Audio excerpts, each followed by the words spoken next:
అప్పుల బాధలు వెంటాడుతున్నాయా? అయితే 6JVR వారి జాతిరత్నాలు ధరించండి.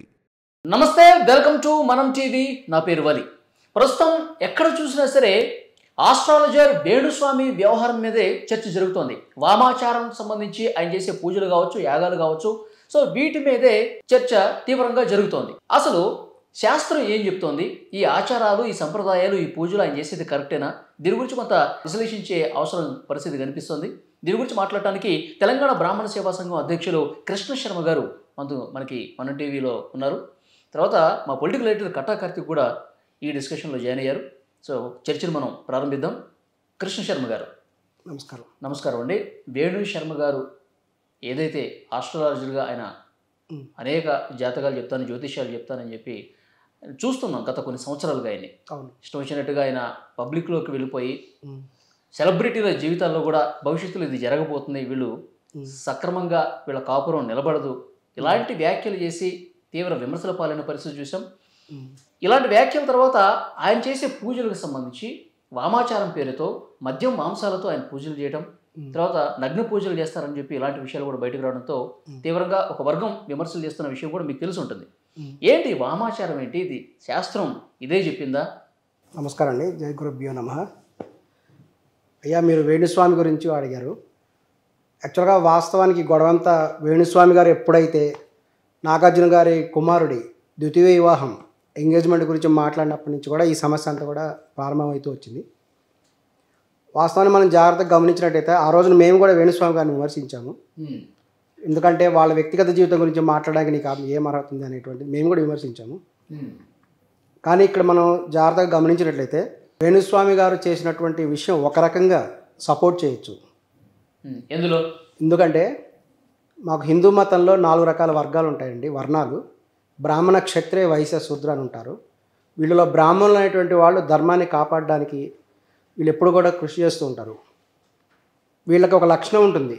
అదేమిటంటే ఎవరైనా గబుక్కన ఆపదలో ఉన్నారనుకోండి, వెళ్ళి సహాయం చేయాలని అనుకుంటారు. అవతలోడికి నేను ఆపదలో ఉన్నాను, నాకు సహాయం చేయండి అని అడగకపోయినా సరే వీళ్ళే వెళ్ళి సహాయం చేస్తారు. అది వాళ్ళకు ఉండేటువంటి ఒక లక్షణం. మిగతా వర్గాలకు సహాయం చేసే గుణం ఉండదంటారా? వాళ్ళకు కూడా ఉంటుంది. ఎవరి పద్ధతిలో వాళ్ళు సహాయం చేస్తారు. రోడ్డు మీద వెళ్తుంటాం, ఒక యాక్సిడెంట్ అవుతుంది, ఎవరో పడిపోతారు, అవతల వ్యక్తి ఎవరో మనకు తెలీదు, కానీ అందరూ వెళ్ళి పరుగున వెళ్ళి అతను పైకి తీస్తారు కదా. సో ఎవరి పద్ధతిలో వాళ్ళు చేస్తారు. అదేవిధంగా బ్రాహ్మణుల్లో వీళ్ళేందంటే ఎక్కడైనా సరే కొన్ని రకాల తప్పులు జరుగుతూ ఉంటే వాళ్ళు వెళ్ళి సరిదిద్దడానికి ప్రయత్నం చేస్తారు. ఈయన వేణుస్వామి అనేటువంటి ఆయన అత్యంత ఒక సీనియర్ జ్యోతిష శాస్త్రవేత్త. ఆయన ఎప్పుడైతే వీళ్ళని గమనించాడో ఇమీడియట్గా తప్పు జరుగుతుంది అనేటువంటి ఉద్దేశంతో తనకు ఉండేటువంటి నాలెడ్జ్ ఉంది కాబట్టి తను ఉండేటువంటి దాని గురించి వాళ్ళ గురించి సరిదిద్దే ప్రక్రియ ఆయన చేసినట్టుగా కనిపించట్లేదు. ముందు అతను తప్పు చెప్పాడండి, ఈ విధంగా చేయటం అనేది కరెక్ట్ కాదు, వాస్తవానికి ఆ ముహూర్తం మంచిది కాదు. ఆయన చెప్పింది కరెక్టే. నాకు లాస్ట్ టైం కూడా నన్ను వేరే ఛానల్ వాళ్ళు ఇంటర్వ్యూ చేస్తే అక్కడ ఒక క్వశ్చన్ వేశారు, మీరు ఆయనది చెప్పింది తప్పని చెప్పండి అన్నాను. ఆయన వేసినటువంటి ఈ యొక్క రాశి చక్రం అంతా కరెక్టే, దాని ప్రకారం జరిగే అవకాశం ఉంది, వాళ్ళిద్దరు విడిపోయే అవకాశం కూడా ఉంది. కానీ నేను ఎక్కడ అపోజ్ చేశానంటే, ఇప్పుడు ఇతను వాళ్ళకి సహాయం చేద్దాం అనుకొని చెప్పాడు, వాస్తవానికి జరిగింది అది విధంగా. ఆయనకి సహాయం చేసే ఉద్దేశం ఉంటే నేరుగా నాగార్జున గారి కుటుంబానికి చెప్పాల్సి, అది తప్పు. ఇప్పుడు మీడియా ముఖంగా కెమెరా ముందు చెప్పేసి పబ్లిక్ అంతా చెప్పేసి అది మాత్రమే తప్పు కాదు. అది మాత్రమే తప్పు కాదు. దాన్ని ఖండించి మీడియా ముఖంగా చెప్పడం మాత్రమే తప్పు కాదు. మీడియా ముఖంగా చెప్పడం మాత్రమే తప్పు కాదు. మళ్ళీ రాంగ్ కన్వే చేయొద్దు. జ్యోతిష్య శాస్త్రం అనేది ఏంటిది అనేది ఫస్ట్ తెలుసుకోవాలి. జ్యోతిష్ శాస్త్రం అనేది స్థూలమైనది, సూక్ష్మమైనది కాదు. అంటే వ్యక్తిగత జాతకాలను జాతక శాస్త్రం చెప్పదు, మొత్తం గ్రహాల కదలికలను చెప్తుంది. మొత్తం అమావాస్య, పౌర్ణమి, తిథులు, నక్షత్రాలు, దీనికి సంబంధించిన సమాచారాన్ని జ్యోతిష్ శాస్త్రం ఇస్తుంది. వ్యక్తిగత జాతకాలను జాతక శాస్త్రం చెప్పదు. రెండోది ఏంటంటే జ్యోతిష్యం అనేది ఏంటంటే బలహీనమైన మైండ్ సెట్తో, ఏదైనా ప్రాబ్లంతో, ఇబ్బందితో ఎవరైనా ఒక జ్యోతిష్కుని అప్రోచ్ అయితే ఆ సమస్య కనుక్కొని ఒక దేవుడి పేరుతో పూజ చేయమని చెప్పేసి, దేవుని ప్రార్థించుకోమని చెప్పేసి, పాజిటివ్ మైండ్తో ఉండమని చెప్పేసి ఒక మోటివేటర్ లాగా ఉపయోగపడేటువంటి ఒక డాక్టర్, జ్యోతిష్కుడు అనేవాడు ఒక డాక్టర్. వాడేదో బలహీన మైండ్ సెట్తో, నమ్మకంతో నాకు ఈ ప్రాబ్లం ఉందని వస్తాడు. ఆ ప్రాబ్లంకి సొల్యూషన్ పాజిటివ్ మైండ్ సెట్తో. ఇప్పుడు ఎగ్జాంపుల్, మనం ఒక డాక్టర్ని, నాకు ఈ డాక్టర్ అయితేనే చూస్తే నయం అవుతుంది అనేది చాలా మందిలో నమ్మకం ఉంటుంది. ఎందుకు మిగతా డాక్టర్ దగ్గర ఉండదని కాదు, ముందు సగం రోగాన్ని నమ్మకమే తగ్గిస్తుంది. అలా జ్యోతిష్కుడి దగ్గరికి నమ్మకంతో వస్తారు. ఆ నమ్మకాన్ని వాడుకొని వారి యొక్క ప్రాబ్లమ్ని సొల్యూషన్ చూపించడం జ్యోతిష్యం. అంతేగాని ఇంకో విషయం, ముహూర్తం అనేది పదం వచ్చింది దాకా, ఏది ఈ ముహూర్తం మంచిది కాదని శర్మ గారు చెప్పారు. కానీ ముహూర్తంలో చెడు మంచి ఉండవు. ఫస్ట్ బేసికలీ నేను తెలుసుకోవాల్సిందంటే మంచి చెడు అనేది ఎలా ఉంటుంది అనేది నేను చెప్తా. గరికపాటి గారు చెప్పారు ముహూర్తం అంటే ఏందో. గరికపాటి గారు చెప్పారు ముహూర్తం అంటే ఏంటంటే ఒకప్పుడు ఒక టైం అనేది విధిస్తే అన్ని కార్యక్రమాలు ముగించుకొని ఆ టయానికి బంధుమిత్రులు అందరూ పిలుచుకొని ఆ టయానికి వేరే కార్యక్రమాలు ఏమీ పెట్టుకోకుండా అందరూ ఒక చోటికి ఎదురై ఒక కార్యక్రమం చేసుకోవడం కోసం ముహూర్తం అనే పద్ధతి పెట్టారు. ముహూర్తం అనే పద్ధతి పెట్టింది దీనికోసం. సాయంత్రం 5 గంటలు అనుకో, 5 గంటలకు అందరూ అన్ని కార్యక్రమాలు ముగించుకొని అన్ని రకాల పనులు ముగించుకొని బంధుమిత్రులు అంతా ఏకమై ఒక వివాహం చేస్తారు. ఆ వివాహం చేసుకోవడానికి నిర్ణయించుకున్న టయాన్ని ముహూర్తం అంటే ఎవరు గైరహాజరు కాకుండా అందరూ ఒక దగ్గర ఉండాలని చెప్పి ఆ సమయం నిర్ణయించుకోడు. ఇంకోటి ఆ టయానికి ఒకడు ఇంకో పని అంటాడు, ఇంకో పని అంటాడు, పర్సనల్ పనులు అంటారు. అలా కాకుండా ఒక టైం అని నిర్ణయం చేసుకుంటే ఆ టయానికి అందరూ గ్యాదర్ అవుతారు అనే దానికోసం ముహూర్తం అనేది పెట్టింది.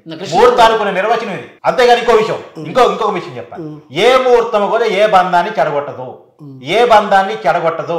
ఏ దేవుడు ఏ వివాహ బంధాన్ని చెడగొట్టాలని ముహూర్తాన్ని నిర్దేశించాడు. చెడు మంచి అనేది ఆలోచనలో ఉంటే తప్ప దీని ముహూర్తాలను బట్టి ఉండవు. ఇప్పుడు ఉదాహరణకి నా వివాహం చెడు ముహూర్తం జరిగింది, కానీ ఈ రోజుకి నా బంధం బాగానే ఉంది. అది గుర్తుపెట్టుకోవాలి. ఈ సమాజం అది తెలుసుకోవాలి. ఒకనాడు ఖచ్చితంగా ముహూర్తాన్ని ఫాలో కావాలని ఒక భయం పెట్టడం కోసం ఈ ముహూర్తాన్ని జరగకపోతే ఏదో జరిగిపోయిందని ఒక భయాన్ని పెట్టారు అంతే పెద్దలు. ఓకే, అది జరగకపోతే ఆ సమయానికి 2 గంటల 30 నిమిషాలు అనుకుందాం ముహూర్తం పెట్టింది. 2 గంటల 30 నిమిషాలకి కాకుండా 2:35కో 2:37కో పెట్టుకుంటే అనర్థాలు జరుగుతాయన్న ఒక ఉన్నది అపోహ మాత్రమేనది. ఇప్పుడు నీకు మీడియా భాషలో చెప్తా, 7 గంటలకు లైవ్ అనుకుంటావు. లైవ్ అని ఎందుకు అనుకుంటావు? ఖచ్చితంగా ఆ టైంకి స్టార్ట్ కావాలి ప్రోగ్రామ్.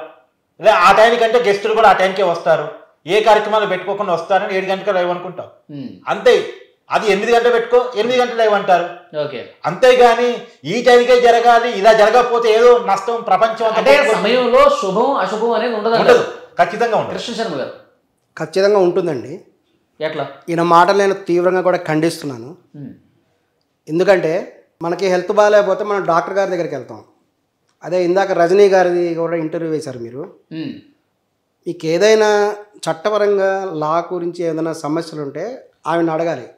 ఆమె ఎక్స్పర్ట్, ఆమె దానికి సంబంధించి చెప్తారు. అలాగే వీటికి సంబంధించినది ఆ సబ్జెక్ట్లో ఎక్స్పర్ట్ అయిన బ్రాహ్మణులను అడగాలి. ఎవడు పడితే వాళ్ళు మాట్లాడటం ఏంటి? వాళ్ళకి ఏం తెలుసు అసలు? ఇప్పుడు చట్టపరమైన కొన్ని అంశాలు అడిగారు. రజనీ గారితో నేను పోటీ పడలేదు, నాకంటే ఆమెకు నాలెడ్జ్ ఉంది.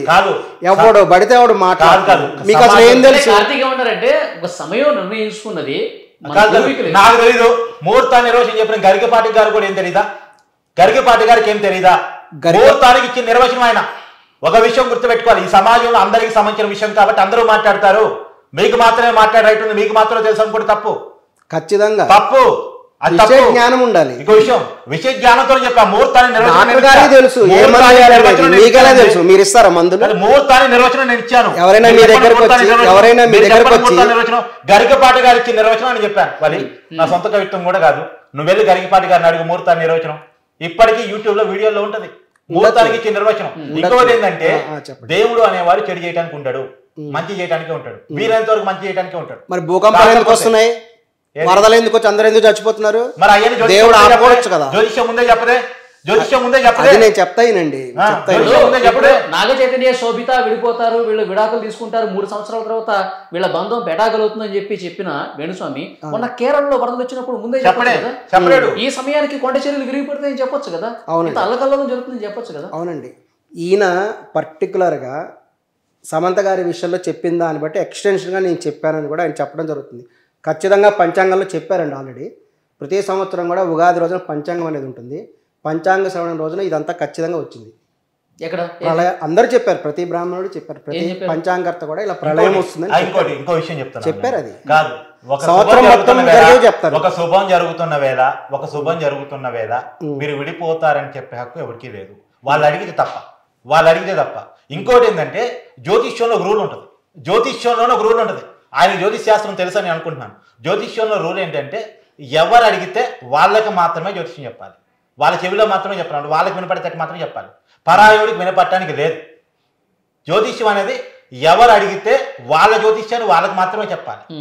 ఇప్పుడు వాళ్ళ వ్యక్తిగత జీవితానికి సంబంధించిన విషయం ఆ జ్యోతిష్యం అనేది వాళ్ళకి మాత్రమే చెప్పాలా, లక్షలాదిగా కోట్లాదిగా జనం అందరూ చూసి నవ్వుకునేలా చెప్పాలా? ఈ ఒక్క విషయంలో నేను ఒప్పుకుంటానండి. ఫస్ట్ అసలు ఈయన మాట్లాడడానికి అన్ఫిట్. ఈయన జ్యోతిషం గురించి ఏం చెప్తాడు? ఈయన రాజకీయాల గురించి ఇతర విషయాల గురించి చెప్పచ్చు. జ్యోతిష శాస్త్రం గరికపాటి గారు చెప్పారు. గరికపాటి గారికి అంతమంది మీరు అన్ఫిట్ అని ఎట్లా చెప్పగలుగుతారు?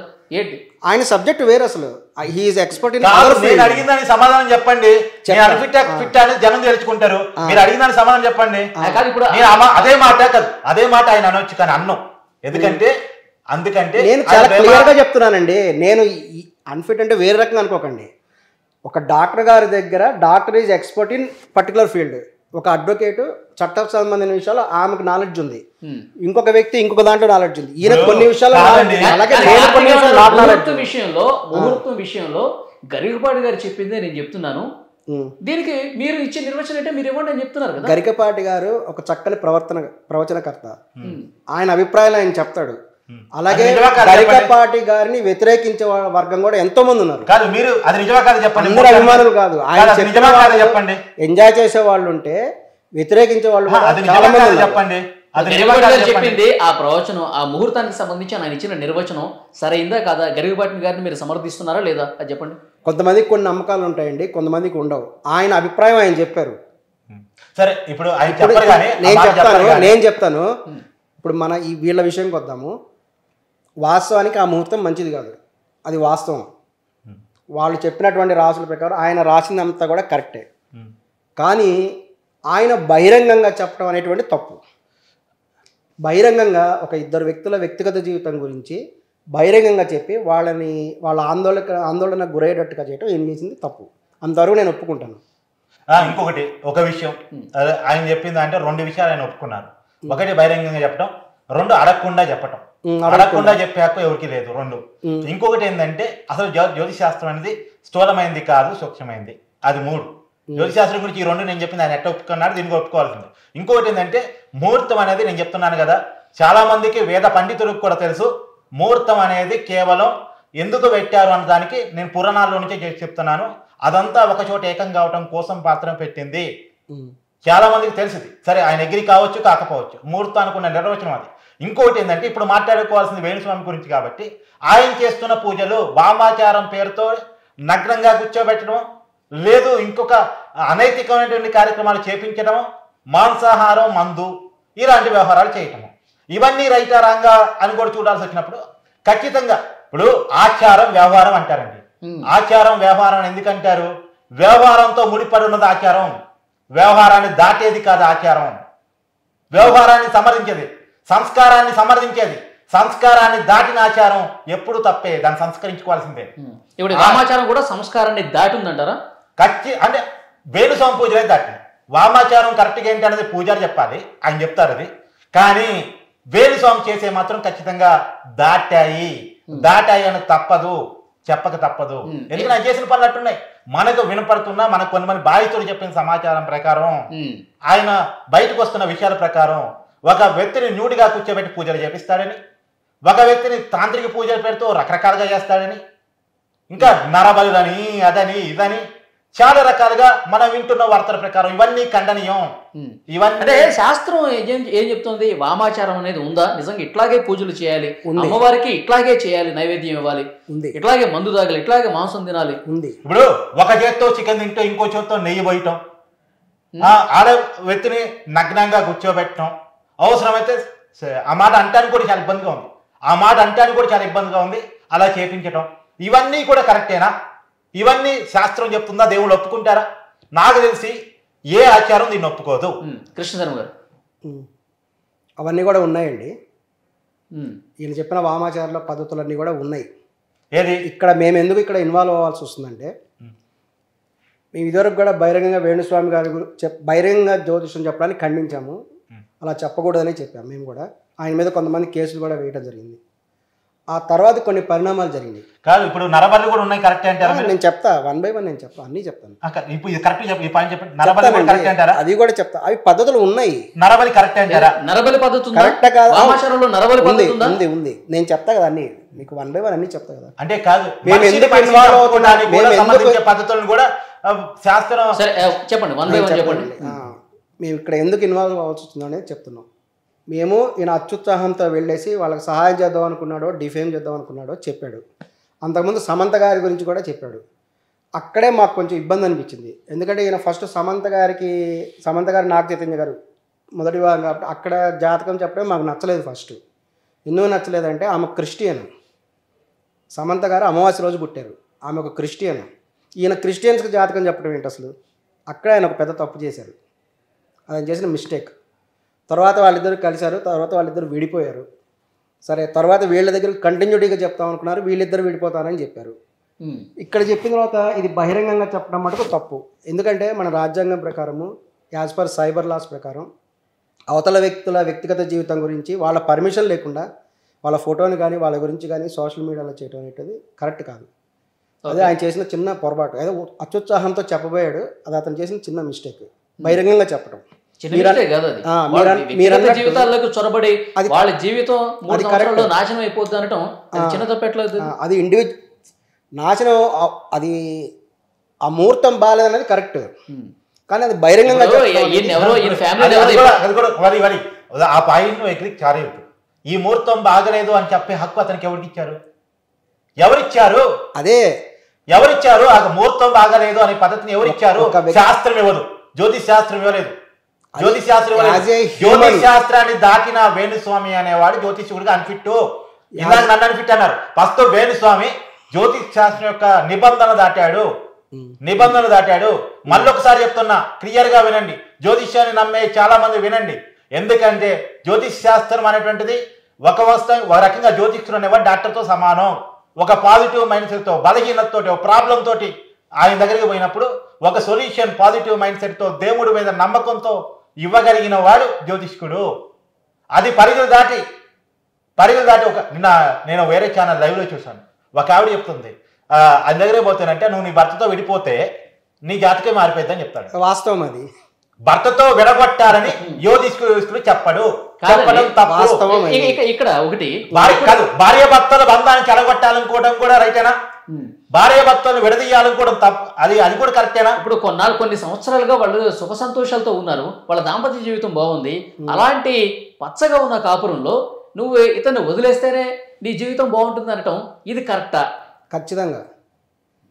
అంటే ఇప్పుడు ఎలాంటి ఇబ్బంది లేకుండా వాళ్ళ జీవనం సాఫీగా సాగిపోతుంటే జ్యోతిష్యులు అనేటువంటి వాళ్ళు వాళ్ళ యొక్క దగ్గరకు వచ్చిన వాళ్ళ యొక్క సంతృప్తి కొరకు వాళ్ళకు మంచి జరగడానికి చెప్తారు. వచ్చిన వాళ్ళు తమ సమస్య చెప్తారు, బంధాలను జరగొట్టడం. వాళ్ళు తమ సమస్య చెప్పారు, మేము బాగా డెవలప్ అవ్వాలంటే ఏం చేయాలి అనేది వాళ్ళ రాశి చక్రాలను బట్టి కొన్ని సందర్భాలలో ఒక్కొక్క అమ్మాయిని చేసుకున్న వాళ్ళు జీవితంలో హై లెవెల్కి వెళ్తారు. మనం గమనిస్తుంటాం బయట. ఒక్కొక్క అమ్మాయిని పెళ్లి చేసుకున్న వాళ్ళు డౌన్ వెళ్ళిపోతుంటారు. మీరు గమనించండి, కొన్ని చోట్ల మనకు ప్రాక్టికల్ బయట కూడా కనిపిస్తుంటారు. కొన్ని వివాహాలు అలా చేసేస్తారు ఇటువంటి పట్టించుకునే వాళ్ళు. కానీ పట్టించుకోవాలి, మీరు గమనించండి. కొంతమంది హై లెవెల్కి వెళ్ళిపోతారు. ఈవెన్ రామాయణంలో ఉంది. ధర్మాన్ని రక్షించగలిగే వాడు ఎప్పటికీ ధర్మం రక్షిస్తూనే ఉంటుంది. గుర్తుపెట్టుకోండి, దేవుడు ధర్మాన్ని బట్టే ఉంటాడు తప్ప, మంచి ఆలోచన బట్టే ఉంటాడు తప్ప, చెడు ఆలోచన గనక పోతే, చెడు చేయాలనుకుంటే ఇవాళ వేణుస్వామి ఎలా రోడ్డు పాలయ్యాడు అలానే అందరు రోడ్డు పాలవుతారు. రామాయణ ఆయన రోడ్డు పాలు పాలేదండి, రోడ్డు పాలు అయ్యాడు. మీరు అనుకుంటే అయ్యాడు, నేను చెప్తున్నా కదా, జైలు పాలు కూడా అవుతాడు. నేను చెప్తున్నా వేణుస్వామి చెప్తాను. నేను చెప్పాను ఒక 6 నెలల క్రితం, నా జ్యోతిష్యం నేను తెలిసి చెప్పలేదు, కానీ వేణుస్వామి చేస్తున్న పనులను బట్టి చెప్పాను. ఒక అంచనా వేసి చెప్పాను. నేను అంచనా వేసి చెప్పాను, ఆయన చంద్రబాబు నాయుడు ఓడిపోతాడు,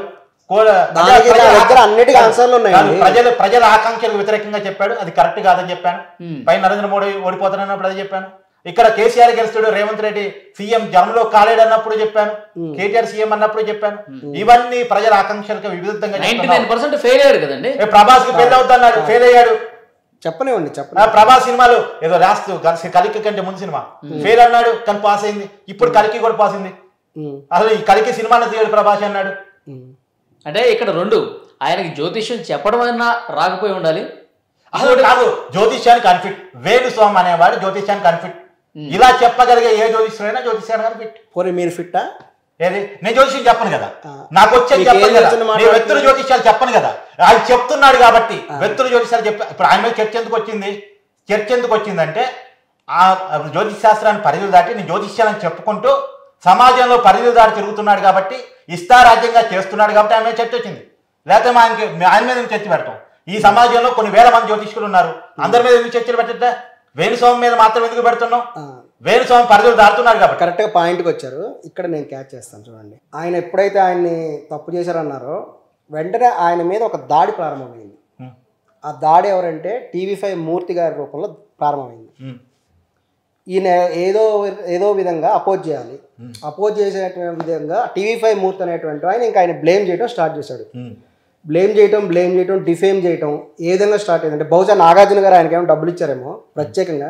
ఇక్కడ నాగార్జున స్థాయి వ్యక్తి డైరెక్ట్గా మీడియా ముందు రారు, ఖచ్చితంగా ఆయన బాధపడి ఉంటారు. మీరు అలాంటి ఆరోపణ ఎట్లా చేస్తారు? అవునండి, ఈ రోజులలో డబ్బులు ఇచ్చి చేపించాడని చెప్పి మీరు ఎట్లా ఎలిగేషన్? శత్రువు మిత్రుడు కొన్ని ఉన్నాయి కదండి. ఒక మాటనండి కాదు ఇప్పుడు నాకు నాగార్జున డబ్బులు ఇచ్చాడంటారా? నేను చెప్తానండి. నాకు కూడా ఇచ్చాడంటారా మీరు? నాకు నాగార్జునతో ఎలాంటి పరిచయం లేదు, కానీ వేణుస్వామిని అపోజ్ చేస్తున్నాను. నాగార్జునతో కానీ నాగ చైతన్యతో కానీ వాళ్ళ ఫ్యామిలీతో కానీ నాకు ఎలాంటి రిలేషన్ లేదు. కానీ వేణుస్వామి పబ్లిక్ లైఫ్లోకి వచ్చి ఇన్వాల్వ్ అయి చేస్తున్న పనులు తప్పు కాబట్టి నేను చెప్తా ఉన్నాను. ప్రతి ఒక రాంగ్ కన్వేని సమాజంలో తీసుకెళ్తున్నాడు కాబట్టి, ఒక దురాచారాన్ని ఆచారంగా తీసుకెళ్తున్నాడు కాబట్టి. అది మీరెవరు అనడానికి? సమాజంలో బాగా రాజ్యాంగం అధికారం ఇచ్చింది. ఏమొచ్చింది? రాజ్యాంగం ప్రకారం సోషల్ మీడియాలో మన దేశంలో మత స్వేచ్ఛ ఉంది. మత స్వేచ్ఛ నచ్చిన పద్ధతిలో వాళ్ళు చేసుకుంటారు. మత స్వేచ్ఛ ఉందని చెప్పి ఇట్లా అడ్డగోలుగా పర్సనల్ లైఫ్ లోకి వెళ్ళిపోయి మీరు జీవితాలు నాశనం అయిపోతాయని చెప్పి అనే హక్కు ఎవరికి ఉంది? కృష్ణ శర్మ గారు అతను బహిరంగంగా వాళ్ళ వాళ్ళ జాతకాలు చెప్పడం అనేది ఒక తప్పు, అంతవరకు ఒప్పుకుంటాను. అతను అత్యుత్సాహంతో వాళ్ళు ఏదో సమస్యలో పడబోతారేమో అని చెప్పేసి ఇతను చెప్పడానికి ప్రయత్నం చేశాడు.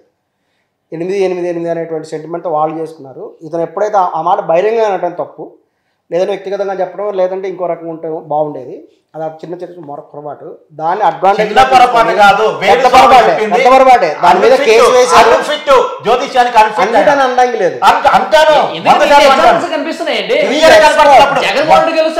దానికి ఆన్సర్ చెప్తా. నా దగ్గర అన్నిటికీ ఆన్సర్లు ఉన్నాయి. మొదటి నుంచి ఆన్సర్ ఉందని అంటారు. చెప్తానండి. TV5 మూర్తి ఎప్పుడైతే ఆయన ఇన్వాల్వ్ అయ్యాడో ఆయన క్రమక్రమంగా కూడా ఈ వేణుస్వామి గారి డిఫేమ్ చేసుకుంటూ వచ్చి క్రమంగా జ్యోతిష శాస్త్రం పగలేంటి మూర్తి గారికి వేణుస్వామి ఏంటి పగేంటి? అదే బహుశా నాగార్జున గారు డబ్బులు ఇచ్చారేమో. ఇప్పుడు ఇన్ని ఛానల్స్ ఉన్నాయండి, GTV అన్ని ఛానల్స్. ఈయన ఒక్కడే ఎందుకు వస్తున్నాడు? డబ్బులు కమ్ముడుపోయినట్ట. ఈయన ఒక్కడే ఎందుకు మాట్లాడుతున్నాడు? వేరే వాళ్ళు ఎందుకు మాట్లాడుతున్నారు? దానికి కూడా మూర్తి గారు సవాల్ ఇచ్చారు.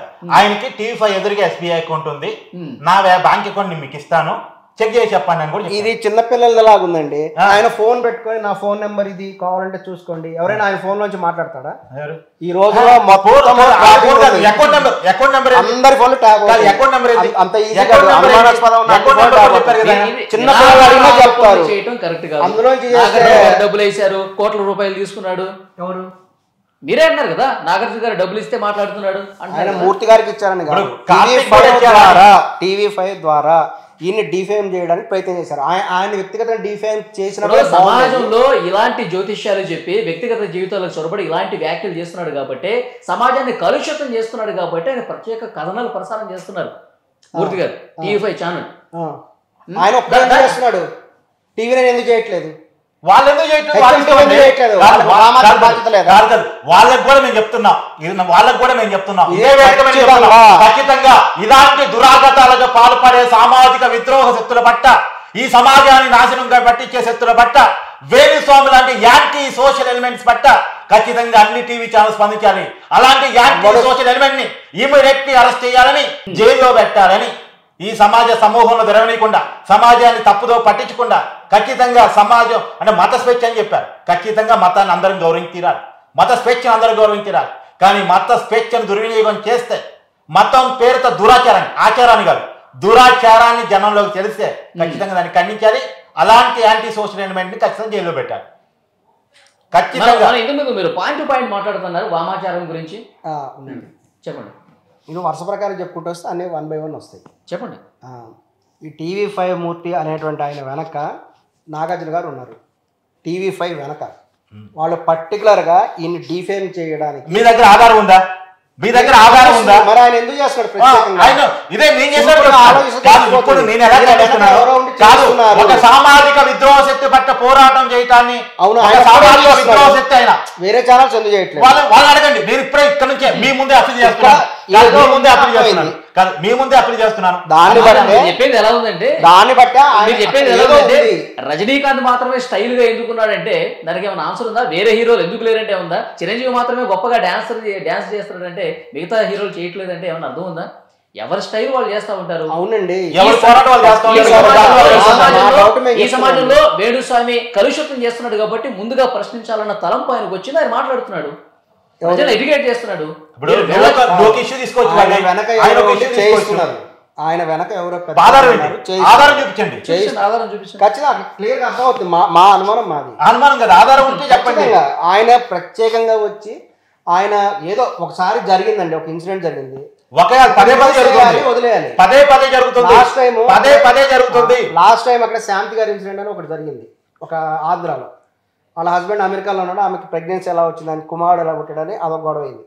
ఆ టైంలో పర్టికులర్ ఒకే ఛానల్, వేరే ఛానల్స్ అందరూ ఒక న్యూస్ వేశారు, వదిలేశారు. అయితే పర్టికులర్ ఒకే డిస్కషన్ పెట్టి అవును ఆయనకి ఏంటి అంత ఇంట్రెస్ట్. అప్పుడు కాదు విషయం, ఆ పాయింట్ కూడా సమాధానం చెప్తా. మరి ఆ పాయింట్ కూడా సమాధానం చెప్తా. సమాజంలో ఒక ఇష్యూ వచ్చింది, ఆ ఇష్యూని ఏ ఛానల్ ఎంత, ఏ జర్నలిస్ట్ ఎంత తీసుకెళ్లాలనుకున్నది వాళ్ళ ఇష్టం. అతను తప్పు చేస్తే సమాజం తెరిచింది, అతని ఛానల్ చూడదు, అతన్ని ఇదో చేయదు. కానీ ఒకవేళ అతను కూడా రాంగ్ కన్వీ చేస్తే అతను కూడా చట్టరీత్యా శిక్షించాలని మనం చెప్తాం. కానీ ఇక్కడ విషయం, ఇప్పుడు అమ్మాయి ఎవరైతే ఉన్నారో బాధితులు ఆమె కోర్టుకి నా పేరు ఉచ్చరించుద్దని అన్నది. ఆ రోజు ఉచ్చరించారా? లేదు కదా, లేదు కదా. ఇప్పుడు గుర్తుపెట్టుకోండి, క్లియర్ గుర్తుపెట్టుకోండి, మళ్ళీ చెప్తాను అనండి. ఇప్పుడు ప్రతిదానికి ఇంకో దానికి ముడిపెట్టవద్దు. మనం మాట్లాడుకుంటే క్లియర్ కట్గా వేణుస్వామి గురించి మాట్లాడుకుంటున్నాం. వేణుస్వామి అనేవాడు యాంటీ సోషల్ ఎలిమెంట్. ఆ యాంటీ సోషల్ ఎలిమెంట్ని ఎస్టాబ్లిష్ చేద్దామని మూర్తి గారు అనుకున్నారు. ఆయన పోరాటం చేస్తున్నారు. పోరాటం చేసే వాళ్ళ మీద అపాండాలు వేయదలుచుకుంటే అది మీ ఇష్టం, మీ అనుమానాలు వ్యక్తం చేయదలుచుకుంటే మీది అనుమానం మాత్రమే. మళ్ళీ చెప్పారు ఆధారం చూపించమంటే అనుమానం మాత్రమే చెప్పారు. మీది అనుమానంగానే ఉంచుకోండి. కానీ వేణుస్వామి అనుమానం కాదు, కాదు వేణుస్వామి మీద అనుమానం కాదు, వేణుస్వామి మీద అనుమానం కాదు. వేణుస్వామి యాంటీ సోషల్ ఎలిమెంట్ అనేది క్లియర్ కట్ గా ప్రూవ్డ్ అంశం. ఇప్పుడు నాగ చైతన్య దూలిపాల ఆ విషయంలో క్లియర్ గా మనకు ఎస్టాబ్లిష్ అయింది. అంతకుముందు అడగకుండా చెప్పిన చాలా విషయాల్లో ప్రూవ్ అయింది. ఇప్పుడు పవన్ కళ్యాణ్ సంబంధించి విడాకులు చెప్పాడు, ఆ ఆఫీసర్ గా చెప్పాడు కదా, 4వ పెళ్ళమన్నాడు, ఆయన అక్కడే అయిపోయాడుగా, ఇంకా తర్వాత విడాకులు ఇవ్వలేదు కదా. ఇంకోటి ప్రభాస్కి సంబంధించి చెప్పాడు, తర్వాత ఇంకా చాలా మంది జీవితాలకు సంబంధించి చెప్పాడు. ఇవన్నీ క్లియర్ గా అర్థమవుతున్నాయి కదా. అతను యాంటీ సోషల్ ఎలిమెంట్ అని చెప్పడానికి ఇన్ని సాక్ష్యాలు ఉన్నాయి. ఇప్పుడు బహిరంగంగా చెప్పడం తప్పే కదా. చిరంజీవి కుటుంబం గురించి ఇప్పుడు ఏం లేదు, సెలబ్రిటీ కుటుంబాల గురించి మాట్లాడితే నేను ఫేమస్ అయిపోతాను. సెలబ్రిటీ లైఫ్ లో కేలు పెట్టి వాళ్ళు విడాకులు తీసుకుంటారు. ఆయనకు పబ్ ఉంది. ఇంకో విషయం క్లియర్ గా ఆడియన్స్ తెలియాలిగా చెప్తున్నాను, ఆయనకు పబ్ ఉంది. ఆ పబ్ దగ్గరకు వచ్చే వాళ్ళకి కాడ ఖచ్చితంగా ఇన్ఫర్మేషన్ గ్యాదర్ చేయడం కోసం సీసీ కెమెరా వాయిస్ అది ఉంది. ఆయన మొబైల్కి అక్కడ ఎవరు ఏం మాట్లాడుకుంటున్నారో అక్కడ మోస్ట్లీ ఎక్కువ సెలబ్రిటీలు వస్తారు. ఈయనకు ఫేమ్ రావటం వల్ల ఈయన పబ్ కాబట్టి మోస్ట్లీ సెలబ్రిటీస్ వస్తారు. సెలబ్రిటీ జీవితాల్లో ఉన్న లోటుపాటు గురించి మాట్లాడుకుంటారు కొంత తాగిన తర్వాత రకరకాలుగా. ఆ మాట్లాడుకున్న దాన్ని ఈయన గ్రహించేసి ఈయనకున్న ఎప్పటి నుంచో 19 నుంచి ఉన్నాడు సినిమా ఇండస్ట్రీతో పరిచయాలతో, సినిమా వాటికి ముహూర్తాలు కొరటం, ఆయనకున్న అనేక సోర్సెస్ సమాచారం తెలుసుకోవటం, వాటి విషయాలు బయట చెప్పడం. ఇప్పుడు మనం పొలిటికల్ సమాచారం తెలుసుకున్నట్టు చెప్తాము వార్తలు, అలా ఆయన తెలుసుకొని ఇగో నేను జ్యోతిష్యం ద్వారా కనిపెట్టానని చెప్పేసి ఆ పలానా వాళ్ళు విడాకులు తీసుకుంటున్నారు, పలానా వాళ్ళు ఇదైపోతున్నారు చెప్పటం. ఒక 4 ఒకటో రెండో రైట్ అయితే ఆ వాటిని మాత్రం ప్రమోట్ చేసుకోవటం, ఆ ఫెయిల్ అయిన వాటిని మాత్రం వదిలేయటం, దాని ద్వారా పెద్ద జ్యోతిష్కుడు కాగలిగాడు. అది వేణుస్వామి జీవితం. 1990s భట్టాచార్య అనే ఒక ప్రముఖ ఆధ్యాత్మిక వేత్త దగ్గర అసిస్టెంట్గా పనిచేసిన వేణుస్వామి 90s కేవలం బ్లాక్ మెయిలింగ్ పద్ధతి ద్వారా, కేవలం భయాందోళన క్రియేట్ చేయడం ద్వారా, కేవలం కొత్త పద్ధతులు ఈయన మాత్రమే చేయగలిగిన కొన్ని పద్ధతులు ప్రమోట్ చేసుకొని వాటి ద్వారా ఫేమ్ అయిన వ్యక్తి. యాంటీ సోషల్ ఎలిమెంట్స్ ని సమాజంలోకి చొప్పించిన వ్యక్తి, ఈ రోజుకి చొప్పిస్తున్న వ్యక్తి. నేను చెప్తున్నా క్లియర్ గా ఆయన జీవితం కూడా చెప్తున్నా. 1990s భట్టాచార్య దగ్గర ఆయన పనిచేసేవాళ్ళు. గురువునే మోసం చేశాడు ఆయన. కృష్ణశర్మ గారు, ఇంతకుముందు వామాచారం గురించి మనం మాట్లాడుతున్నాం, మళ్ళీ విషయం డైవర్ట్ అయింది. నరబలి గురించి కూడా కార్తీక్ ఇంతకుముందు అడిగాడు. నరబలి కూడా ఉంది అన్నారు మీరు. అవును. అంటే ఒక మనిషిని ఇంకో మనిషి చంపుకోవటం అనేది శాస్త్రం చెప్పిందా, ఇది ఆచారమా? ఇది పర్టికులర్గా TV5 మూర్తి గారు ఆయన డిఫైన్ చేయడంతో పాటు జ్యోతిష శాస్త్రం మీద విధానాల మీద వస్తున్నాడు. మీరు మాట్లాడితే వేరే జర్నలిస్ట్ ఈ విధంగా చేశాడు, ఆయన వ్యక్తిగత కక్షతో చేస్తున్నాడు, ఇది కాదు. ఇప్పుడు వామాచారం గురించి మనం మాట్లాడుతున్నాం. మీరు అన్ని వదిలేసేయండి. వామాచారం గురించి, ఆయన చేసే ప్రత్యేక పూజల గురించి, నగ్న పూజల గురించి, నరబలి గురించి, దీని గురించి మాట్లాడండి. ఇది శాస్త్రంలో ఉందా? ఖచ్చితంగానండి. ఈ వామాచారం అనేటువంటిది, ఇతర పూజలు ఇవన్నీ కూడా వేణుస్వామి అనేటువంటి ఆయన కేవలం అరౌండ్ 50 కొంత వయసు ఉంటుంది, నాకు కొంత వయసు ఉంటుంది, మీకు కొంత వయసు ఉంది. మనం ఇప్పుడు మాట్లాడుకుంటున్నాం పూజల గురించి. ఇవన్నీ కూడా కొన్ని వేల సంవత్సరాల నుంచి ఉన్నాయి. ఈ పూజలన్నీ కూడా ఇవాళ నేను చెప్పాను, ఈయన అంటున్నారు వేణుస్వామి తయారు చేసినవి కాదు. ఇది కొన్ని వేల సంవత్సరాల నుంచి కూడా ఈ పూజలు ఉన్నాయి. వేల సంవత్సరాల నుంచి దురాచారాలు ఉన్నాయండి. దురాచారాలు కాదు, దురాచారాలు కంటిన్యూ అయ్యి సంఘ సంస్కృతులందరూ కూడా ఇది కరెక్ట్ కాదు. సరిపోయిందా? పరిపూర్ణానంద అనేక మంది వ్యక్తులు పోరాడి, ఫర్ ఎగ్జాంపుల్ ఒకప్పుడు భర్తతో పాటే భార్యని సతీసగమనం చేశారు. నేను వాడి గురించి చెప్పట్లేదండి, దాన్ని మనం మానేసుకున్నాం కదా. వీటి గురించి అడిగారు. రాజా రామ్మోహన్ రాయ్ పోరాడిన తర్వాత దాన్ని మానేసుకున్నాం కదా. అనేక విషయాలు కూడా అలా వదిలేసుకుంటూ వచ్చాం. ఒకప్పుడు ఇవన్నీ ఉన్నమాట వాస్తవమే, ఒప్పుకునేదే. అమావాస్య రోజు ఏదో బలి ఇవ్వాలని ఇవన్నీ ఉన్నమాట వాస్తవం. 1000 సంవత్సరాల కింద ఉంది. కానీ సతీదేవి పార్వతీదేవిని కూడా వివాహం చేసుకుంటుంది. ఆ యొక్క వివాహం కూడా ఆమె తండ్రికి కూడా ఇష్టం ఉండదు. ఇష్టం ఉన్నప్పుడు ఇష్టం లేకుండా వివాహం చేసుకుంటుంది శివుణ్ణి. ఆ సమయంలో ఆమె తండ్రి ఒక యజ్ఞం చేస్తాడు. యజ్ఞం చేసినప్పుడు అందరినీ పిలుస్తారు కానీ వీళ్ళని పిలవడు. ఎందుకంటే తన కుమార్తె తన అభిష్టానికి వ్యతిరేకంగా వేరే శివుణ్ణి పెళ్లి చేసుకుందని. ఆ సమయంలో ఈమె శివుణ్ణి అడుగుతుంది, పరమేశ్వర నేను ఇట్లా హోమానికి వెళ్తాను అంటుంది. అతను వద్దంటాడు, మనల్ని పిలవలేదు కదా ఆ ఫంక్షన్ పర్టికులర్ దానికి, ఎందుకు వెళ్ళడం వద్దంటాడు పరమేశ్వరుడు. కానీ ఆమె వినకుండా నా తండ్రి నన్ను పిలవటం ఏంటి, మా తండ్రి చేసే కార్యక్రమానికి పిలవబోయని వెళ్ళొచ్చు అని చెప్పేసి ఆమె వెళ్తుంది. కానీ ఆమెకు అందరూ అవమానం చేస్తారు అక్కడ. ఏ విధంగా అంటే ఆమెతో ఎవరు మాట్లాడరు, ఆమె తల్లి కూడా మాట్లాడదు. వాళ్ళందరూ కూడబలుక్కొని సతీ వస్తుంది, ఎవరు మాట్లాడొద్దండి అని చెప్తారు. సరే అని చెప్పేసి ఎవరు మాట్లాడరు. ఈమె కాసేపటికి అర్థమవుతుంది, ఓహో వీళ్ళందరూ నాతో మాట్లాడలేదు, కావాలని నాకు అవమానం చేస్తున్నారని. ఆమె తీవ్రమైన దుఃఖపడుతుంది. నేనేం తప్పు చేశాను, నేను ఇష్టపడిన ఆయన్ని పెళ్లి చేసుకున్నాను, అదేగా చేసింది అని చెప్పేసి నాతో ఇంత అవమానించినప్పుడు నా జీవితం ఎందుకని చెప్పేసి అక్కడ హోమగుండలో దూకేస్తారు. నిప్పులో దూకేస్తుంది, హోమగుండ నిప్పులో దూకగానే ఈ విషయం అందరూ తెలిసిపోతుంది. వెంటనే పరమేశ్వరుడు కూడా అక్కడికి వస్తాడు. వచ్చేసేసి తన జటాజూటం నుంచి కూడా నేలకేసి కూడా కాలభైరవుడు ఉద్భవిస్తాడు. అక్కడంతా కూడా మొత్తం నాశనం చేసేస్తాడు అంతా. ఈ యొక్క పరమేశ్వరుడు ఎంతో దిగులు పడి ఆమె చనిపోతుంది సతీదేవి. ఆమె యొక్క బాడీని కూడా తన భుజం మీద వేసుకొని మొత్తం ఇంకా తిరుగుతూ ఉంటాడు తీవ్రమైన దుఃఖంతో. అయ్యో పరమేశ్వరుడు ఇలా అయిపోతే ఎలా అని చెప్పేసి ఏం చేస్తాడు, అప్పుడు శ్రీ మహావిష్ణువు తన యొక్క విష్ణు చక్రంతో ఆమె శరీరం అంతా కూడా వివిధ ముక్కలుగా కట్ చేసేస్తారు. కట్ చేసి వాటి ఇట్లా విసిరేయటం జరుగుతుంది అనమాట. అవి మన దేశంలో, ఈవెన్ పాకిస్తాన్లో, ఈవెన్ బంగ్లాదేశ్ వివిధ ప్రదేశాల్లో కూడా శరీరంలో ఉండేటువంటి ఈ భాగాలు పడ్డాయి. ఒక చోట చెయ్యి, ఒక చోట కుడి చెయ్యి, ఒక చోట ఎడం చెయ్యి, ఒక చోట కాలు, వివిధ ప్రదేశాల్లో పట్టడం జరిగింది. వాటిని అష్టాదశ పీఠాలు అంటారు. అక్కడ అన్నిటి కూడా శక్తిపీఠాలు స్థాపించారు. అవి ఇప్పటికి కూడా ఉన్నాయి. అదేవిధంగా ఈ అమ్మవారి యొక్క యోని స్థానం పడినటువంటి ప్లేస్ అది కామాఖ్య. అక్కడ యోని రూపంలోనే ఉంటుంది. యోని అది వాస్తవానికి యోనే. ఇంకా కొన్ని వేరే ప్రదేశాల్లో అమ్మవారి యొక్క శరీర భాగాలు పడి ఉంటాయి. వాటిని మనం డైరెక్ట్గా చూడనివ్వరు. కొన్ని చోట్ల ఉగ్ర రూపంలో ఉంటుంది. మన దేశం అంతా ఉన్నాయి, ప్లస్ పాకిస్తాన్లో కూడా కొన్ని ఉన్నాయి, బంగ్లాదేశ్, నేపాల్లో కూడా ఉంది శక్తిపీఠాలు. అత్యంత శక్తివంతమైన పవర్ఫుల్ అవి. తర్వాత ఆమె పార్వతీదేవి రూపంలో అవతరించి పరమేశ్వరుడు వివాహం చేసుకుంటుంది. అది వేరే విషయం. ఈ యొక్క పీఠాలలో ఉన్నప్పుడు ఈ వామాచారం అనేటువంటిది అక్కడ కామాఖ్యలో ఫాలో అవుతారు వాళ్ళు. ఇప్పుడు అది ఒక విషయం. ఇప్పుడు సార్ చెప్పిన కథనేమి నేను కట్ చేయను, తప్పు అని చెప్పను. ఆ కథ నేను విన్నాను. ఆ కథ వాడుకలో ఉంది. అక్కడ కామాక్షి దేవత టెంపుల్ ఉంది, ఆమెను పూజిస్తారు. వామాచారంలో కొంత పూజించవచ్చు. కానీ వామాచారం పేరుతో ఏది పడితే అది ఆచారం అంటాం తప్పు. దానికి కూడా కొన్ని పద్ధతులు ఉన్నాయి. ఆ పద్ధతులు కూడా సంస్కరించబట్టాయి. ఇప్పుడు ఒక్క వామాచారంలోనే కాదు, ఈ దక్షిణాచారంలో మొత్తం అన్ని ఆచారాల్లో రకరకాల ఆచారాలు పద్ధతులు ఉన్నాయి. అన్ని ఆచారాల్లో కూడా వివిధ తప్పులు ఉంటే వాటిని సంస్కరించుకున్నాం. సంస్కరించుకోవడం కోసం హిందూ మతంలో పెద్ద ఉద్యమం జరిగింది. ఆ సంస్కరించుకున్న తర్వాత కూడా ఇంకా వేల సంవత్సరాల క్రితం కొన్ని ఫాలో అయ్యేవాళ్ళు కాబట్టి నరబలి చేస్తాము, లేదు దేవుడి ముందే చేయకూడని పనులన్నీ చేస్తాము. ఆ పదాలు చెప్పడం నాకు ఇబ్బందిగా చెప్పలేప్పుడు.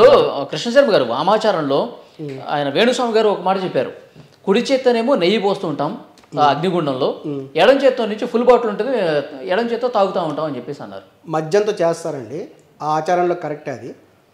ఎందుకంటే రకరకాల పద్ధతులు చెప్తానండి. రావణాసురుడు లంకలో ఉన్నప్పుడు ఆయన పరమేశ్వరుడికి పూజ చేసేవాడు.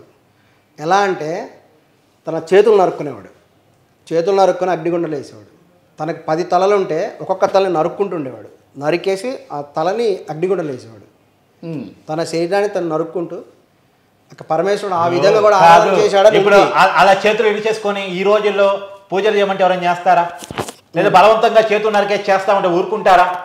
ఇప్పుడు మనకున్న చట్టాల ప్రకారం సంస్కరించుకున్న కొత్త మత సంస్కరణ ఉద్యమం ప్రకారం మనం మాట్లాడుకోవాలి తప్ప, ఒకనాడు ఈ కథలు ప్రాచుర్యంలో ఉన్నాయి కాబట్టి, ఒకనాడు ఈ సంస్కృతి ఉంది కాబట్టి. ఇప్పుడు నేను ఇందాక చెప్పిన ఉదాహరణ, రాజా రామ్మోహి కంటే ముందు భర్తతో పాటు భార్యని స్థితిగమనం చేసేవాళ్ళు.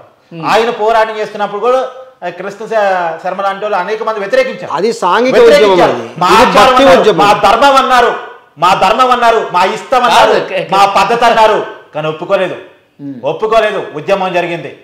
ఇవాళ భార్య బతికే ఉంటుంది. ఇక కావాలంటే 2 పెళ్లి చేసుకునే పరిస్థితి కూడా ఉన్నాయి. సరే, అది తప్ప పక్కన పెట్టండి. కానీ ఒక మనిషితో పాటు ఇంకో మనిషి పోవాలనుకుంటే తప్పు కదా. బలవంతంగా చంపడం తప్పు కదా, నరబలి తప్పు కదా. ఒక మనిషిని చంపేస్తారు. మీరు అన్నారు చేతులు నరికేస్తున్నారు, తల నరికేసుకుంటున్నాడు, అగ్నిగుండంలో వేసేస్తున్నారని చెప్పేసి అంటున్నారు. ఇప్పుడు వామాచారంలో కూడా ఇట్లాగే ఖండఖండాలుగా నరికేసి అగ్నిగుండంలో వేసేయమని చెప్తున్నారా? వాస్తవానికి ఈ పద్ధతులన్నీ కూడా నార్త్ ఇండియా. అంటే ఏ ఉద్దేశంతో? అంటే మనిషి ప్రాణం తీయడం అనేది వామాచారంలో చెప్తుందా? అవునండి, చంపేసుకోమని చెప్తుందా? చట్ట ప్రకారం కూడా మన దేశానికి స్వాతంత్రం వచ్చిన తర్వాత కొన్ని చట్టాలు చేశారు. వాటిలో ఈయన చెప్పినట్టుగా సతీసాగమనం బ్రిటిష్ వాళ్ళే నిషేధించారు, మనవాళ్ళు కట్ చేసింది అప్పుడే నిషేధించారు. రాజారామ్మోహన్ రాయ్ నుంచి వచ్చింది చట్టాలు వచ్చాయండి. రాజారామోహన్ అయినప్పుడే నిషేధం జరిగింది, సామాజిక నిషేధం జరిగింది, తర్వాత చట్టాల రూపాలు వచ్చాయి. అంతేకాకుండా ఈ నేను చెప్పింది దేవదాసి వ్యవస్థని నిషేధించారు. ఇట్లా చాలా జరిగినాయి. అన్ని సంస్కరించుకుంటూ పోవాలండి. ఈ వామాచారంలో ఉన్నటువంటి దురాచారాలు కూడా దురాచారాలు కాదండి.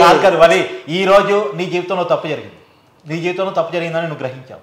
రేపటి ఆ తప్పును సరిదిద్దుకుంటూ ఒప్పుగా ముందుకెళ్ళాలి. ఇప్పుడు అంతే, మతమైనా అంతే, మనిషి అయినా అంతే, ఇంకెవరైనా అంతే. ఇవాళకి ఇది మనిషికి ఇబ్బందికరంగా మారింది, సమాజ మనుగోడికి ఇబ్బందికరంగా మారింది అంటే ఖచ్చితంగా దాంట్లో సంస్కారం ఉండాలి. అది ఏ మతమైనా ఏ మనిషి అయినా. మీకు నమ్మబోతే మీరు చేయకండి. నమ్మకం పేరుతో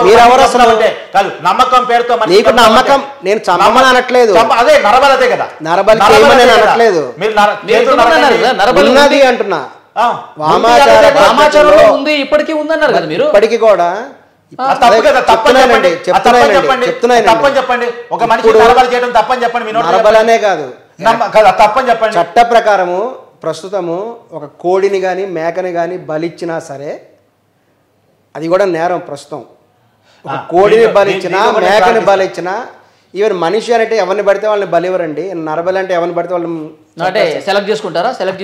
సెలక్షన్ ఉంటుంది, సెలక్షన్ చేసుకొచ్చి వాళ్ళు ప్రత్యేకమైన తిథిలో. నేను అడుగుతున్నా, సెలెక్ట్ చేసుకుని చంపేసుకోవచ్చా? చంపమని అనట్లేదు, అప్పుడు నరబలి కరెక్ట్ అనేది. ప్రత్యేకమైన తిథులలో పుట్టిన వాళ్ళు, ప్రత్యేకమైనటువంటి కొన్ని ఉంటాయి వాళ్ళకి, వాళ్ళని మాత్రమే అలా ఇచ్చేవారు ఇదివరకు. ఇప్పుడు ఆల్మోస్ట్ ఉన్నా ఇప్పుడు ఇప్పుడు అదే అంటుంది. ఇప్పుడు సాక్ష్యాలు ఉంటేనే ఏదైనా ప్రూవ్ అవుతుంది అన్నారు కదా మీరు ఇందా టీవీ ఫ్యాన్కి, మీ దగ్గర ఏం సాక్ష్యం ఉందని. ఇప్పుడు చాలామంది ఇప్పుడు కూడా కోడిని మేకని బలిచ్చేవాళ్ళు ఎంతోమంది ఉన్నారు. కానీ బహిరంగంగా వాళ్ళు ఇస్తే చట్ట ప్రకారం నేరం. అది బహిరంగంగా ఇవ్వరు, బహిరంగంగా ఇవ్వరు. బహిరంగంగా ఇచ్చే టెంపుల్స్ కూడా ఉన్నాయి. కానీ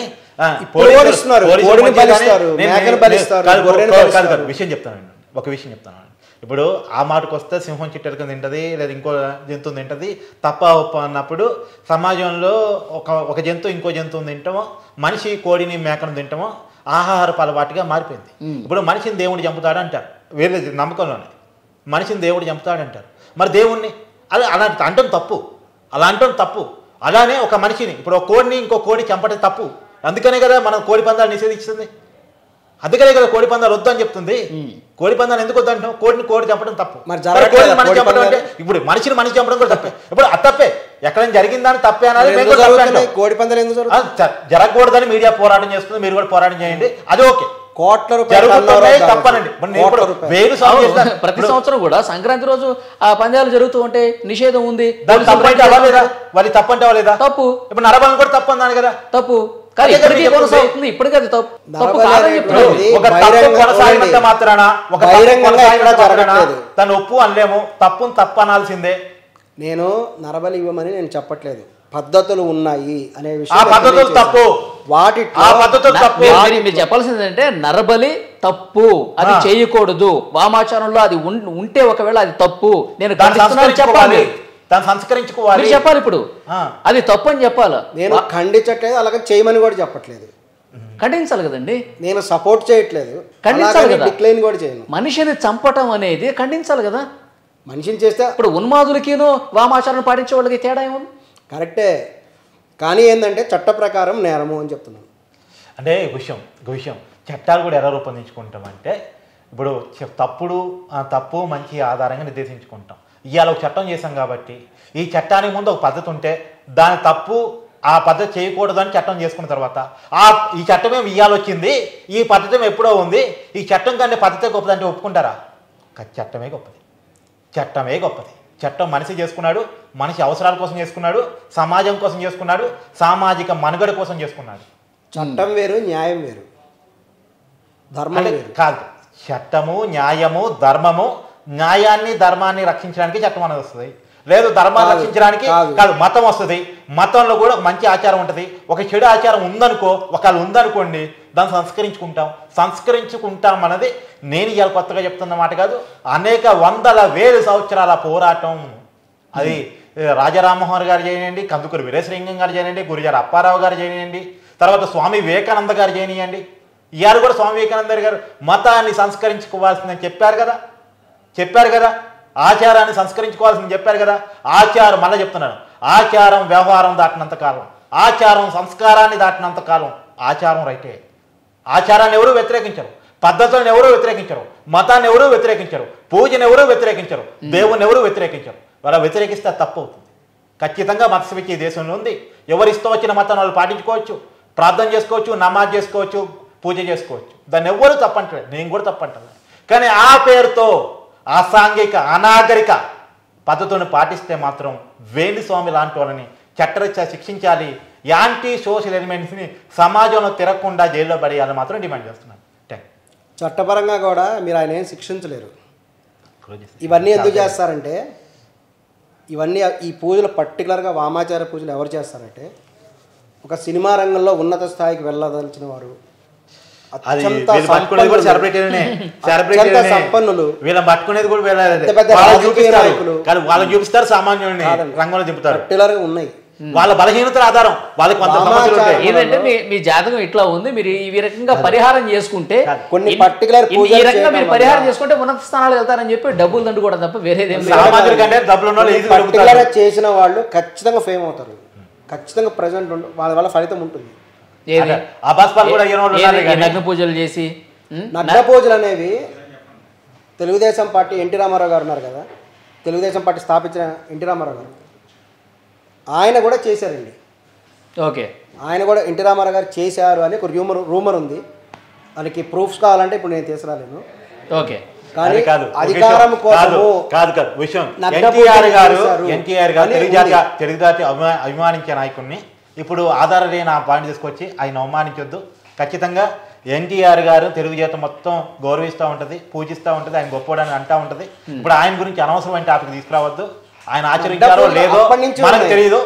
ఒక ప్రచారం, ఆ ప్రచారాన్ని పట్టుకుని మనం మాట్లాడద్దు. నేను చెప్తున్న ఆధారాలు లేకుండా మాట్లాడద్దు, వాస్తవాన్ని మాట్లాడదాం. ఇప్పుడు వేణుస్వామి గురించి మాట్లాడుతున్నా అంటే ఆయన గురించి ఆధారాలు ఉన్నాయి. వామాచారం గురించి మాట్లాడారు కాబట్టి నేను చెప్పుకుంటూ వస్తున్నానండి. వామాచారం అనేది వేణుస్వామి పుట్టించింది కాదు. మీరు పెద్ద గురించి చెప్పారు, దానికి సంబంధించిన ఆధారాలు మీ దగ్గర ఉంటే మాట్లాడాలా. అప్పుడు అన్ని ఒక టైంలో దాని గురించి విపరీతంగా వచ్చినాయి. వచ్చిందని మాట్లాడుకోండి. ఎలా ఉంటాయంటే సాక్ష్యం లేదు కదండి. ఇప్పుడు నరబలి ఇచ్చినట్టు ఎవరికి తెలుసు? మేము చూసాను మీరు చూసారు, మనం ఎవరు ఇప్పుడు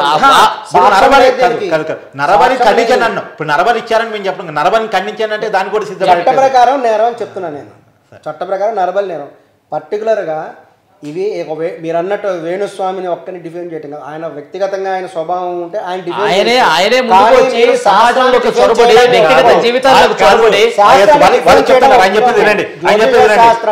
శాస్త్రం నమ్ముతాం, మేము జ్యోతిష శాస్త్రాన్ని నమ్ముతాం, మేము వామాచారాన్ని కూడా నమ్ముతాం, ఖచ్చితంగా మేము నమ్ముతామండి. అది వేదాలలో జ్యోతిష శాస్త్రమే లేదని చెప్పి ఎవరు చెప్తా ఉన్నారు? అప్పటి నుంచి కూడా ఉందండి. శ్రీరాముడి పెళ్లి కూడా ముహూర్తం చూసుకునే చేశారు. అలాగే ముహూర్తానికి కార్తీక్ క్లారిటీ ఇచ్చారు, మీరేమో ముహూర్తం ముహూర్తానికి నిర్వచనం ఉంది, ముహూర్తం పెట్టకూడదని ఎక్కడ అంటే శ్రీరాముడి పెళ్లి నుంచి ఈ రోజు వరకు ముహూర్తాలు ఉన్నమాట వాస్తవం. కానీ ముహూర్తానికి ఉండే నిర్వచనం ఏంటి అంటే అందరూ ఒక చోట గ్యాదర్ కావడానికి పెట్టుకోబడే సమయం. మళ్ళొకసారి ముహూర్తానికి ఏ విధంగా అయినా ఒక మంచి రోజు ముహూర్తానికి శుభము అశుభము అశుభము శుభము అక్కడ ఆయన ఏకీభవించట్లేదు. శుభం ఉంటుంది, ఆయన ఏకీభవించినా ఏకీభవించకపోయినా శాస్త్రం చెప్పేది, పద్ధతులు చెప్పేది, మన ధర్మం చెప్పేది, మనిషి ఆలోచన మంచిదైతే మహాభారతం చెప్పేది క్లియర్ చెప్పాలి. ధర్మో ఒకటే చెప్తున్నాను, మీరు ఎన్ని చెప్పినా సార్. చంద్రుడు ఉన్నాడండి, సింపుల్ చెప్తాను. చంద్రుడు ఉన్నాడు. మామూలు రోజుల్లో సముద్ర తీరంగా మనం వెళ్తాం, సముద్ర తీరంగా వెళ్తే అలలు కనబడుతూ ఉంటాయి. అదే మనం పౌర్ణమి రోజు వెళ్ళాం అనుకోండి, అక్కడ సముద్ర పలకలు మామూలు రకంగా ఉండవు, చాలా హై లెవెల్ ఉంటాయి. అదే చంద్రుడు, అదే భూమి, అదే సముద్రం. కానీ తిథి బట్టి ఎందుకు మారింది? శుభముహూర్తం అశుభముహూర్తం అన్నారు కదా, అందుకని చెప్తున్నాను. ఒక విషయం కాదు కదా, ప్రతి దాన్ని సైన్స్ డిఫైన్ చేసి అదే డిఫైన్ అంటే అదే మనిషి కనుక్కుంటాడు ప్రతి దాన్ని. అదే నేను చెప్పాను జ్యోతిష్ శాస్త్రం ఫస్ట్ చూడాలి. జ్యోతిష్ శాస్త్రాన్ని చెప్పిన నిర్వచనం కాదు, జ్యోతిష్ శాస్త్రం కూడా వేటకెళ్ళరు కాదు కాదు. అసలు పాయింట్కి వచ్చారు, అసలు పాయింట్కి వచ్చారు. స్థూలమైనటువంటిది జ్యోతిష్యం. ఎస్, జ్యోతిష్యం అనేది ఏంటంటే ఇవాళ మనం మాట్లాడుతున్న ఫిజిక్సే జ్యోతిష్యం. ఇవాళ మనం మాట్లాడుతున్నాయి అలలు ఎప్పుడు వస్తాయి అని ఫిజిక్స్ ఎలా చెప్పగలుగుతుందో, ఫిజిక్స్ అనే పదం తెలియక ముందు, సైన్స్ అనే పదం తెలియక ముందు జ్యోతిష్యం చెప్పింది. ఆ రోజుల్లో అలా పిలిచేవాళ్ళు. ఇది స్థూలమైంది. నేను మళ్ళీ చెప్తున్నా, ఇప్పుడు సార్ కరెక్ట్ పాయింట్లోకి వచ్చారు. ఇదే పాయింట్లో ఉండండి. వ్యక్తుల జ్యోతిష్యాలు చెప్పదు. అలలు ఎప్పుడు వస్తాయి చెప్పేది, తిథులు నక్షత్రాలు ఎప్పుడు వస్తాయి చెప్పేది, పౌర్ణమి అమావాస్యలు ఎప్పుడు వస్తాయో చెప్పగలిగింది. ఆ శక్తి జ్యోతిష్యానికి ఉంది, సైన్స్ కుంది. వ్యక్తుల జీవితాల్ని నిర్దేశించదు, వ్యక్తుల జీవితాల లోపలికి వెళ్ళిపోయి వాళ్ళని మనసు క్షోభకు గురయ్యే విధంగా ఏ జ్యోతిష్యం కూడా చెప్పదు. మంచి చెడు శుభం ఉండదు. సో మొత్తంగా చూసుకుంటే కనుక వేణుస్వామి ఈ జ్యోతిష్యం కావచ్చు, ఆయన చేసే వామాచార పద్ధతులకు సంబంధించి తీవ్రమైన చర్చ జరుగుతున్న నేపథ్యంలో సో ఒక వాదన అయితే చాలా బలంగా వినిపిస్తుంది. వామాచారంలో ఆయన చేసినటువంటి పూజలు కావచ్చు, ఆ వ్యవహారం కావచ్చు 100కి 100% తప్పు అని చెప్పేవాళ్ళు ఉన్నారు. సో కృష్ణ శర్మ లాంటి వాళ్ళు అది ఉంటుందని చెప్పారు. సో దీన్ని కొంత ఎలాబొరేట్గా చర్చించాల్సిన అవసరం కూడా కనిపిస్తుంది. మరొక వేదిక మీద మరొకసారి డిస్కస్ చేద్దాం. Thank you very much.